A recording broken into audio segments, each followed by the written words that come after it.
Hiç, her şeyin bir kurgu olduğunu hissettiğin oldu mu?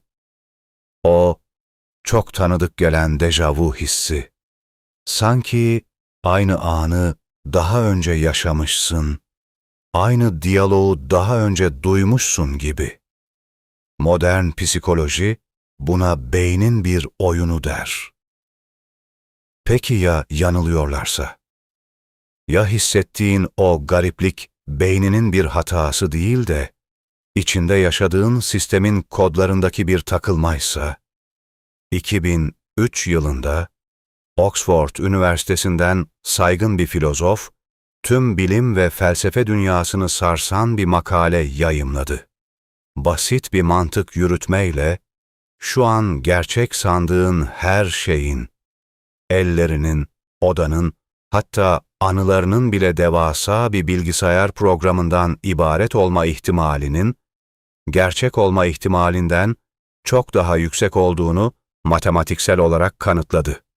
Bugün, Silikon Vadisi'nin en zengin beyinleri, bir video oyununun içinde olduğumuza kesin gözüyle bakıyor. Ama asıl sarsıcı olan bu değil. Asıl sarsıcı olan, modern bilimin bugün ulaştığı dünya bir simülasyondur fikrini, kadim dinlerin ve mistik filozofların binlerce yıl önce birebir aynı kelimelerle söylemiş olması. Hoş geldin. Burası derin düşünce ve bugün uyanma vakti. Simülasyon argümanını anlamak için devasa formüllere ihtiyacımız yok. Sadece teknolojinin hızına bakmak yeterli. Bundan sadece 40 yıl önce ekrandaki iki beyaz çubukla tenis oynuyorduk. Bugünse sanal gerçeklik gözlükleriyle kendi fizik yasaları olan foto gerçekçi dünyalar yaratıyoruz. Şimdi hayal et. Sadece 40 yılda buraya geldiysek, insanlık veya başka bir bilinçli tür, 10.000 yıl sonra ya da 1 milyon yıl sonra nasıl ve hangi teknolojiye sahip olacak? İşte o meşhur Oxfordlu filozof bizi 3 seçenekten biriyle yüzleştiriyor. Ünlü simülasyon trilemması. Birinci ihtimal. İnsanlık, simülasyon yapacak teknolojik güce ulaşamadan kendi kendini yok edecek. İkinci ihtimal, o güce ulaşacağız ama etik nedenlerle veya ilgisizlikten dolayı asla geçmişimizin simülasyonunu yapmayacağız.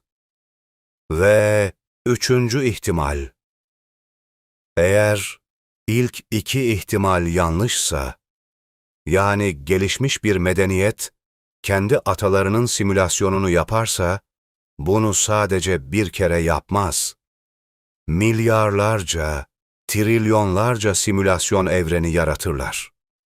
Ve istatistiksel olarak sonsuz sayıdaki sahte evrenin karşısında sadece tek bir gerçek evren vardır. Matematik yalan söylemez. Matematik bize der ki, senin o tek gerçek evrende olma ihtimalin sıfıra yakındır. Sen o trilyonlarca simülasyondan birinin içindesin. Peki, modern bilim insanlarının son 20 yılda bilgisayar kodlarına bakarak bulduğu bu gerçeği, geçmişin bilgeleri nasıl biliyordu? Eğer felsefe tarihine inerseniz, gerçekliğin bir yanılsama olduğu fikrinin hiç de yeni olmadığını görürsünüz. Antik Yunan'ın en büyük filozofunun o meşhur mağara alegorisini hatırla. Zincirlenmiş insanlar, duvara yansıyan gölgeleri gerçek hayat sanıyorlardı. Ta ki biri zincirlerini kırıp dışarıdaki gerçek ışığı görene kadar. O mağara, bugünün sunucusudur. Gölgeler ise pikseller. Ama daha da çarpıcı olanı Doğu felsefesi ve tasavvuf metinleridir.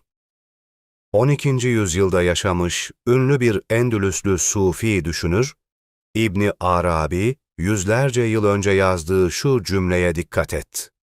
İnsanlar uykudadır. Öldüklerinde uyanırlar.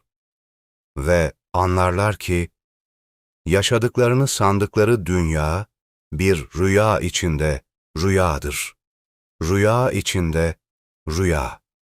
Veya simülasyon içinde simülasyon. Kelimeler değişiyor ama hakikat değişmiyor. Semavi dinlerin temel metinlerinde sürekli tekrarlanan o vurguyu düşünün. Bu dünya hayatı ancak bir oyun ve eğlenceden ibarettir. Asıl yurt ölümden sonrasıdır. Modern insan bu ayetleri okurken bunun mecazi bir şiir olduğunu sandı. Oysa bugün anlıyoruz ki oyun ve eğlence kelimeleri, kelimenin tam anlamıyla literal bir gerçeği, bir yazılımı, bir kurguyu tarif ediyordu. Dinler, bizi bir simülasyonun içinde olduğumuz konusunda binlerce yıldır uyarıyordu. Birçok insan, simülasyon teorisini Allah'ı reddetmek için bir araç olarak kullanıyor.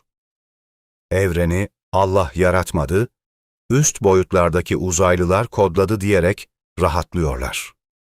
Ama burada devasa bir mantık hatası var. Eğer bu evren bir simülasyonsa, bu evrenin sınırlarının dışında onu kodlayan bir temel gerçeklik olmak zorunda. Ve o yazılımı yazan, fizik kurallarını belirleyen, senin bilincini o koda yerleştiren bir programcı olmak zorunda. Adına ister üst boyutlu mühendis deyin, ister büyük mimar, ister Allah. Sonuç değişmez. Simülasyon argümanı ateizmi kanıtlamaz. Tam aksine bu evrenin dışarıdan, bilinçli bir akıl tarafından tasarlandığının teknolojik ispatıdır. Bu yüzden hayatının sadece bir kod satırından veya bir yanılsamadan ibaret olduğunu düşünüp nihilizme kapılma. Eğer bu bir simülasyonsa, buraya boşuna yerleştirilmedin. Oyunun kuralları var, bir amacı var ve senin bir rolün var. Mesele bu rüyadan korkmak değil, rüya gördüğünün farkına vararak yaşamaktır. Çünkü asıl trajedi simülasyonda olmak değil. Biz simülasyonda olduğunu unutup gölgelere aşık olmaktır. Zincirlerini kırmaya hazır mısın? Derin düşüncede kal. Haftaya hakikatin başka bir perdesini aralayacağız. Hoşça kal.